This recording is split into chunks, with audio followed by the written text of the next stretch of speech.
मेरे प्यारे भाइयों और बहनों, क्या आप जानते हैं कि पवित्र आत्मा कोई भावना नहीं है, कोई ऊर्जा नहीं है, कोई हवा का झोंका नहीं है। पवित्र आत्मा जीवित परमेश्वर की आत्मा है। वह स्वयं प्रभु है। वह कोमल है, पवित्र है और अत्यधिक संवेदनशील है। जब हम यीशु मसीह को अपने जीवन का उद्धारकर्ता और प्रभु मानते हैं, जब हम सच्चे मन से पश्चाताप करते हैं और जब हमारे अंदर एक गहरी प्यास होती है पवित्रता की, तब पवित्र आत्मा हमारे जीवन में प्रवेश करता है। परंतु प्रश्न यह है, हमें कैसे पता चले कि वास्तव में पवित्र आत्मा हमारे अंदर है या नहीं। यह ना कोई आवाज है, ना कोई दृश्य रूप, यह भीतर का एक गहरा आत्मिक अनुभव है। बाइबल कहती है, क्या तुम नहीं जानते कि तुम्हारा शरीर पवित्र आत्मा का मंदिर है। यह अनुभव किसी मनोवैज्ञानिक भावनात्मक उत्तेजना का नाम नहीं है, यह एक आध्यात्मिक वास्तविकता है। भाग 2, आत्मा की उपस्थिति के चिन्ह। जब पवित्र आत्मा हमारे अंदर आता है तो वह अपने पीछे कुछ चिन्ह अवश्य छोड़ता है। यह चिन्ह हमारी आत्मा और जीवन में एक स्थायी परिवर्तन के रूप में प्रकट होते हैं। सबसे पहला चिन्ह है शांति का अनुभव। जब हम पवित्र आत्मा के साथ होते हैं, तब हमारे जीवन में चाहे कितने भी तूफान हो, एक गहराई की शांति बनी रहती है। यह शांति किसी बाहरी परिस्थिति पर निर्भर नहीं करती, यह भीतर से आती है। दूसरा चिन्ह होता है पाप के प्रति संवेदनशीलता। जब पवित्र आत्मा हमारे अंदर होता है, तब हम छोटे से छोटे पाप पर भी असहज हो जाते हैं। एक छोटा झूठ, एक गुस्से का पल, एक कटु विचार, यह सब हमें व्यथित करने लगते हैं। हम रोते हैं, पश्चाताप करते हैं, क्योंकि आत्मा हमें शुद्धता की ओर खींचता है। तीसरा चिन्ह है यीशु के प्रति प्रेम की तीव्रता। जब आप आत्मा से भरे होते हैं, तो आपके दिल में यीशु के लिए प्रेम बढ़ता जाता है। आप प्रार्थना करना चाहते हैं, स्तुति करना चाहते हैं, उसकी उपस्थिति में रहना चाहते हैं। यह प्रेम केवल शब्दों में नहीं होता, यह जीवन के हर पहलू में प्रकट होता है। चौथा चिन्ह है बाइबल के लिए भूख। पवित्र आत्मा बाइबल के शब्दों को आपके लिए जीवित कर देता है। आप जब वचन पढ़ते हैं, तो वह सिर्फ पढ़ाई नहीं होती, वह एक आत्मिक भोजन बन जाता है। हर शब्द आपके अंदर काम करता है, मार्गदर्शन देता है, बदलता है। पांचवा और सबसे महत्वपूर्ण चिन्ह है जीवन का परिवर्तन। पवित्र आत्मा के आगमन के बाद जीवन वैसा नहीं रहता जैसा पहले था। पुराने विचार, बुरी संगत, गलत इच्छाएं, सब धीरे धीरे मिटने लगते हैं। एक नया मन, एक नया दृष्टिकोण और एक नया चरित्र विकसित होता है। भाग 3, आत्मा के फलों का जीवन में दिखना। बाइबल में लिखा है, आत्मा का फल प्रेम, आनंद, शांति, धीरज, कृपा, भलाई, विश्वास, नम्रता और संयम है। जब पवित्र आत्मा हमारे अंदर होता है, तो यह फल हमारे जीवन में प्रकट होने लगते हैं।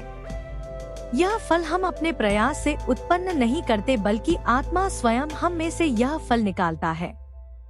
प्रेम, वह प्रेम जो शत्रु से भी कर सके। आनंद, वह आनंद जो कठिनाइयों में भी बना रहे। शांति, वह शांति जो तूफानों में भी स्थिर रहे। धीरज, जब हर चीज धीमी हो तब भी हार ना मानना। कृपा, जो दोषियों को भी क्षमा करे। भलाई, जो हर किसी के लिए भला सोचे। विश्वास, जो परमेश्वर की प्रतिज्ञाओं पर अडिग रहे। नम्रता, जो अपने को सबसे छोटा माने। संयम, जो हर इच्छा पर नियंत्रण रखे। यह फल हमारी पहचान बन जाते हैं। यही प्रमाण होते हैं कि पवित्र आत्मा हमारे भीतर है। भाग 4, आत्मा की अगुवाई पहचानना। पवित्र आत्मा केवल हमारे अंदर रहता ही नहीं, वह हमें मार्गदर्शन भी करता है। वह हमारे कदमों को दिशा देता है, निर्णयों में सहायता करता है और हमें उस मार्ग पर चलाता है जो परमेश्वर की इच्छा है। उसकी अगुवाई का पहला चिन्ह है भीतर की गवाही। कभी कभी किसी निर्णय को लेकर जब आप प्रार्थना करते हैं तो भीतर से एक शांति या अशांति मिलती है। यही आत्मा की आवाज है। दूसरा चिन्ह है आत्मा का रोकना। कई बार आप कोई बात कहने या कोई कदम उठाने जा रहे होते हैं और आपको भीतर से चेतावनी मिलती है, रुक जाओ। यह चेतावनी आपकी सुरक्षा के लिए होती है। पवित्र आत्मा हमें नुकसान से, पाप से और गलत मार्ग से बचाता है। तीसरा चिन्ह है आत्मा का प्रेरित करना। वह हमें लोगों तक भेजता है, किसी जरूरतमंद की सहायता के लिए प्रेरित करता है, किसी को मसीह का सुसमाचार बताने के लिए भेजता है। यह अगुवाई चमत्कारी होती है क्योंकि वह परमेश्वर की योजना में हमारा सहयोग करवाती है। भाग 5 आत्मा को दुख ना पहुंचाए। पवित्र आत्मा अत्यंत कोमल और संवेदनशील होता है। वह जब हमारे अंदर होता है तो हमारे हर कार्य, हर शब्द, हर सोच को देखता है। अगर हम झूठ बोलते हैं, कटुता रखते हैं, अपवित्र विचार रखते हैं, तो वह शोकित होता है। बाइबल कहती है, पवित्र आत्मा को शोकित ना करो। जब वह शोकित होता है तो उसकी उपस्थिति धीरे धीरे हमसे दूर होने लगती है। हम उसकी आवाज सुनना बंद कर देते हैं। जीवन में फिर वही सूखापन, वही पाप की गुलामी, वही आत्मिक मृत्यु आ जाती है। इसीलिए हमें हर दिन पवित्र आत्मा के साथ कोमलता से पेश आना चाहिए। भाग 6 आत्मा के साथ सहभागिता और उसकी आवाज सुनना। पवित्र आत्मा के साथ सहभागिता एक सतत यात्रा है। यह केवल एक बार का अनुभव नहीं है, यह रोज का चलना है।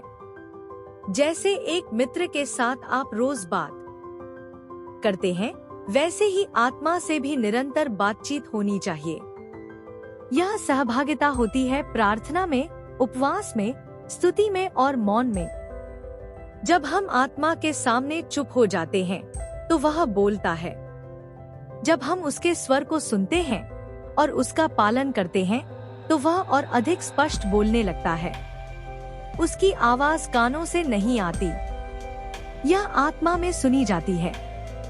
यह कभी शांत चेतावनी होती है, कभी प्रेमपूर्ण प्रेरणा, कभी गहराई की पुकार। इसे सुनने के लिए हमें अपने जीवन को शांत, शुद्ध और समर्पित बनाना होता है। भाग 7 अगर आत्मा नहीं है तो क्या करें? अगर आज आपको लग रहा है कि शायद पवित्र आत्मा मेरे अंदर नहीं है तो डरिए नहीं। यह सबसे अच्छा समय है आत्मा को आमंत्रण देने का। आप पश्चाताप करें, अपने पापों को स्वीकारें, यीशु मसीह को अपने जीवन का प्रभु माने और आत्मा को अपने जीवन में स्वागत करें। परमेश्वर कभी किसी को इनकार नहीं करता जो सच्चे मन से बुलाता है। पवित्र आत्मा किसी पर थोपता नहीं, वह केवल वहां आता है जहां आमंत्रण होता है। जब आप कहेंगे पवित्र आत्मा आइए, वह आएगा। वह आपको नया बना देगा, आपको भर देगा, आपको उस जीवन में ले चलेगा जहां परमेश्वर की महिमा प्रकट होती है। इन वैकल्पिक संकेतों से भी हम समझ सकते हैं कि आत्मा हमारे भीतर काम कर रहा है या नहीं। यह संकेत गहरे हैं, पर यदि हम ध्यान से देखें तो यह स्पष्ट रूप से प्रकट होते हैं। अगर इनमें से कुछ भी आपके जीवन में दिख रहा है तो परमेश्वर का धन्यवाद करें, क्योंकि आत्मा आप में कार्य कर रहा है। और यदि नहीं तो घबराइए नहीं, यह आत्मा को बुलाने का सबसे उपयुक्त समय है। क्या तुमने कभी महसूस किया है जैसे कोई तुम्हारे बहुत पास आकर खड़ा हो जाए, लेकिन उसे देख ना सको? तुम्हारे दिल की धड़कन तेज हो जाए, आंखों में आंसू भर आए और एक पवित्र कंपन तुम्हारे भीतर दौड़ जाए। वह पवित्र आत्मा होता है। उसका आना ना कोई धर्म का विषय है, ना कोई विधि का खेल। यह तो एक व्यक्तिगत अनुभव है, एक मुलाकात है खुद परमेश्वर से। जब पवित्र आत्मा आता है तो सब कुछ बदल जाता है। तुम्हारा बोलना बदल जाता है, तुम्हारा सोचना बदल जाता है, तुम्हारा देखना बदल जाता है, और सबसे बड़ी बात, तुम्हारा जीना बदल जाता है। तुम वहीं रहते हो पर अब तुम्हारे भीतर कोई और बस जाता है। मैं याद करती हूँ वह पहला पल जब पवित्र आत्मा ने मुझे छू लिया। ना कोई मंच था, ना कोई सभा, बस एक सादा सा कमरा था और मैं थी रोती हुई, टूटी हुई। और फिर अचानक जैसे किसी ने मुझे अंदर से थाम लिया, जैसे कोई कह रहा हो मैं यही हूँ, मैं तुझसे प्रेम करता हूँ, मैं तुझे कभी नहीं छोड़ूंगा। उस दिन से मैं वही नहीं रही। जब पवित्र आत्मा आता है तब वह तुम्हें नया जीवन देता है। यह सिर्फ एक भावनात्मक पल नहीं कि यह एक आत्मिक जन्म होता है, एक नया आरंभ। पवित्र आत्मा आकर हमारे पापों को उजागर करता है, लेकिन उसी क्षण वह हमें यीशु की क्षमा का अनुभव भी कराता है। वह हमें झुकाता है, फिर उठाता है, तोड़ता है, फिर बनाता है। शुरुआत में आप रोते हो, कभी वजह समझ नहीं आती, पर आपकी आत्मा पहचान जाती है कि अब कुछ अलग हो रहा है। जब आत्मा परमेश्वर की उपस्थिति में जाता है तो वह चुप नहीं रह सकता। पवित्र आत्मा जब आता है तब वह सिर्फ आंसुओं में नहीं आता, वह शक्ति के साथ आता है। वही शक्ति जो मसीह को मृतकों में से जिलाई, वही शक्ति जो पतरस को डरपोक से साहसी बना गई, वही शक्ति जो प्रेरितों को गवाह बना गई, वही शक्ति आज भी आपके और मेरे लिए उपलब्ध है। जब पवित्र आत्मा तुम्हारे अंदर आता है तो अब तुम्हारे शब्दों में चंगाई होती है। तुम किसी के लिए प्रार्थना करते हो और उन्हें शांति मिलती है। तुम सुसमाचार बांटते हो और आत्माएं टूटती हैं, क्योंकि अब तुम अकेले नहीं बोल रहे हो। अब वह बोल रहा है जो सत्य है, वह बोल रहा है जो जीवन है। पवित्र आत्मा तुम्हारे जीवन के हर क्षेत्र में उतर आता है।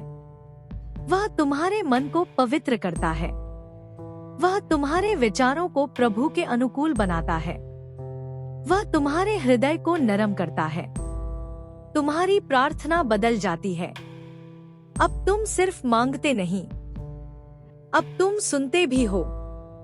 अब तुम आदेश भी नहीं देते, अब तुम समर्पण करते हो। जैसे जैसे आत्मा गहराई से काम करता है, वैसे वैसे तुम महसूस करने लगते हो कि कुछ चीजें अब आकर्षक नहीं लगती तुम्हें। अब दुनिया की बातों में स्वाद नहीं आता, अब तुम्हें परमेश्वर की उपस्थिति चाहिए। पवित्र आत्मा वह नहीं जो सिर्फ सभा में उतरता है, वह है जो रसोई में भी तुम्हारे साथ चलता है, तुम्हारे कार्यस्थल में तुम्हारे साथ खड़ा रहता है, वह तुम्हारे हर निर्णय में तुम्हारा मार्गदर्शक बनता है। जब पवित्र आत्मा आता है तो वह तुम्हें खाली नहीं छोड़ता, वह तुम्हें उपहार देता है। और वह उपहार सिर्फ भाषाएं नहीं होती, वे बुद्धि, ज्ञान, चंगाई, अगुवाई, आत्माओं की परख जैसे वरदान होते हैं, ताकि तुम इस दुनिया में परमेश्वर का प्रतिनिधि बन सको।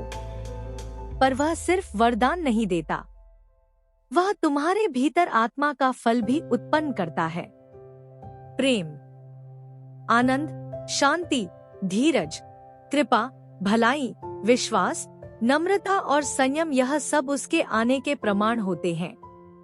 अगर तुम कहो मुझे पवित्र आत्मा आया है, लेकिन तुम में कोई बदलाव नहीं दिखता, तो तुमने शायद अनुभव किया पर समर्पण नहीं किया, क्योंकि जब पवित्र आत्मा आता है वह समर्पण मांगता है, संपूर्ण समर्पण।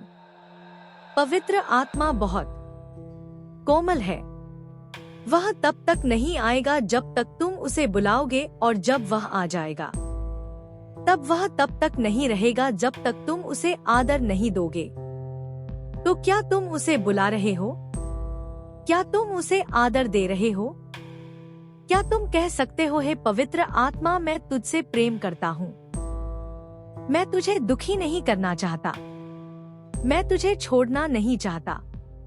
इस संसार में बहुत लोग सफल हैं, लेकिन पवित्र आत्मा के बिना वे खोखले हैं, और कुछ लोग गरीबी में हैं, अकेले हैं, लेकिन उनके पास पवित्र आत्मा है और वह स्वर्गीय राज्य के राजकुमार हैं।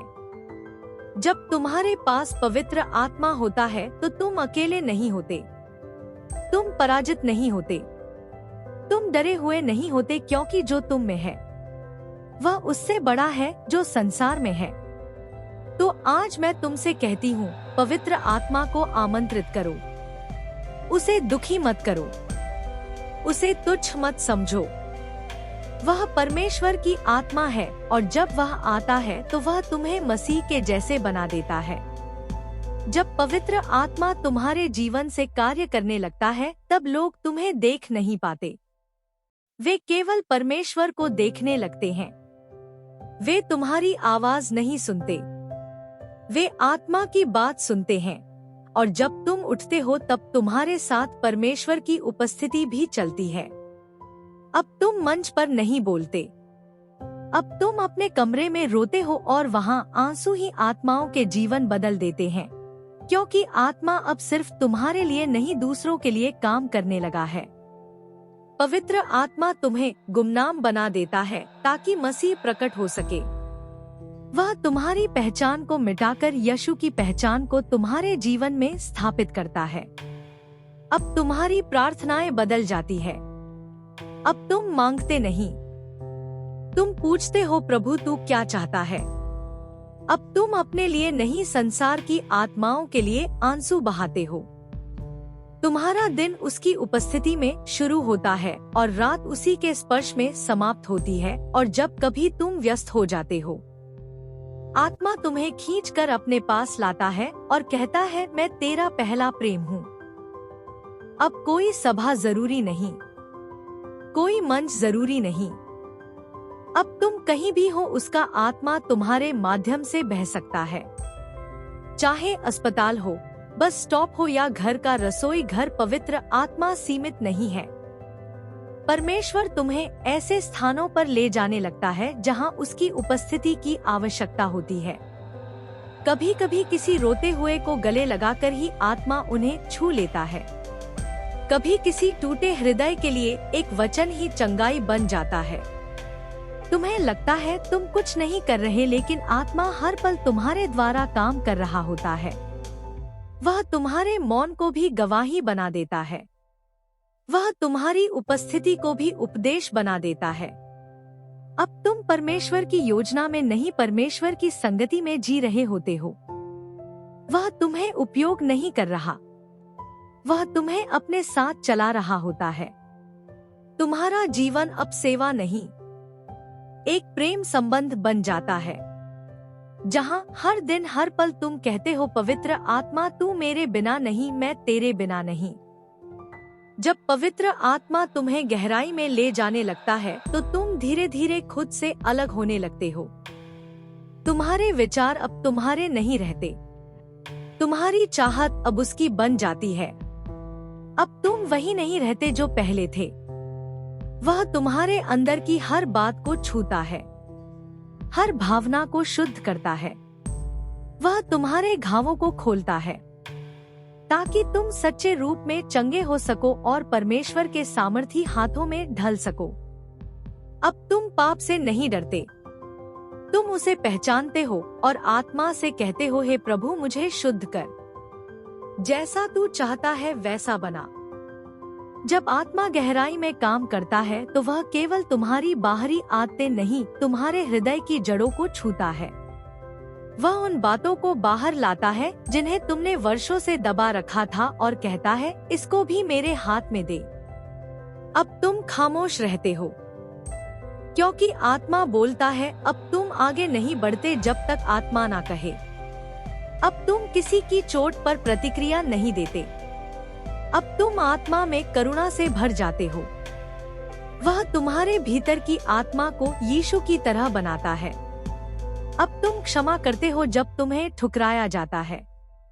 अब तुम प्रेम करते हो जब तुमसे घृणा की जाती है, और अब तुम झुकते हो जब तुम्हें सम्मान मिलता है। अब तुम्हारी पहचान मिट चुकी होती है और लोग कहते हैं, इसमें मसीह को देखा है। यही है आत्मा का गहरा कार्य, तुम्हें समाप्त करना और मसीह को जीवित करना।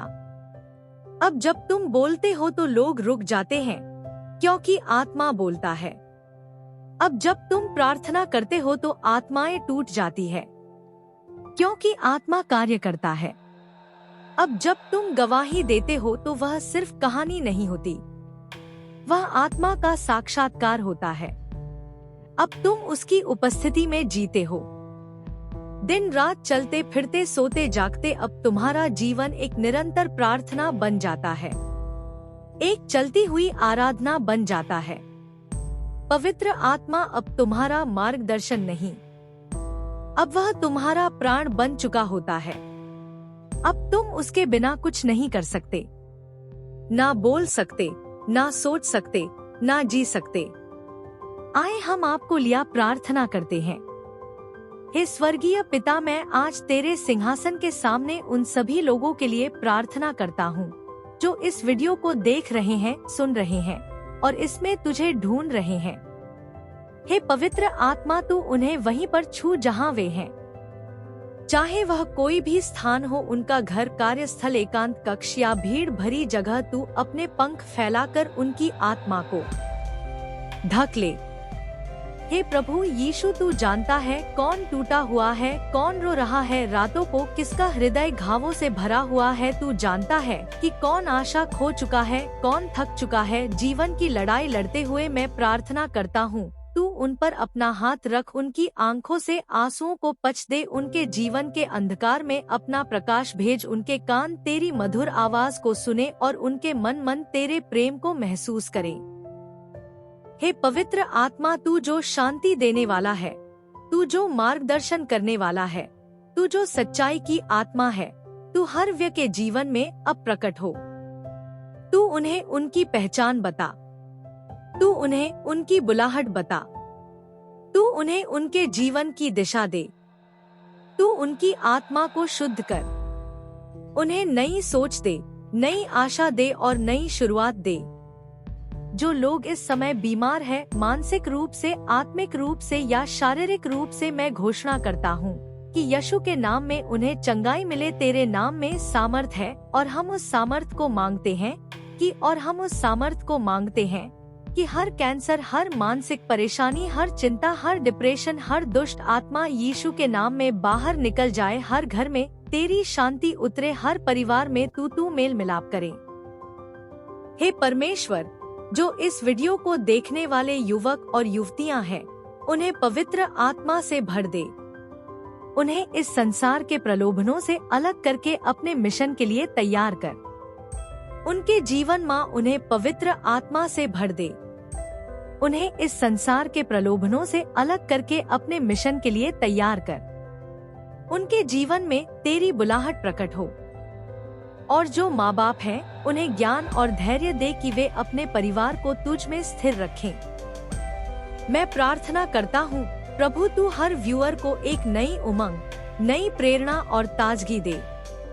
उन्हें बता दे कि तू उनसे प्रेम करता है, कि वे अकेले नहीं हैं। तू उन्हें कभी ना छोड़ेगा, कभी ना त्यागेगा। हे परमेश्वर, यह वीडियो केवल ज्ञान नहीं, बल्कि तेरे स्पर्श का अनुभव बन जाए। लोगों के दिल बदल जाए, जीवन पलट जाए और तेरी महिमा प्रकट हो। यीशु के जीवित नाम में हम यह प्रार्थना करते हैं, आमीन। अगर इस वीडियो ने आपके जीवन को छुआ है, आपके हृदय में परमेश्वर की शांति और सामर्थ दिखाई है, तो कृपया इसे लाइक जरूर करें। लाइक एक छोटा बटन है, लेकिन यह दिखाता है कि परमेश्वर अब भी लोगों से बात कर रहा है। अगर आप चाहते हैं कि हर सप्ताह आपको आत्मिक संदेश, गवाही और पवित्र आत्मा से भरे वीडियो मिले, तो चैनल को सब्सक्राइब जरूर करें। बेल आइकन दबाएं ताकि आप कोई भी संदेश मिस ना करें। और यदि आपको लगता है कि यह वीडियो किसी के जीवन को बदल सकता है, तो कृपया इसे अपने परिवार, मित्रों और चर्च ग्रुप में शेयर करें। यह सिर्फ एक क्लिक है, लेकिन किसी आत्मा की चिरकालीन मुक्ति का कारण बन सकता है। आप भी इस सेवकाई का हिस्सा बनिए। लाइक करें।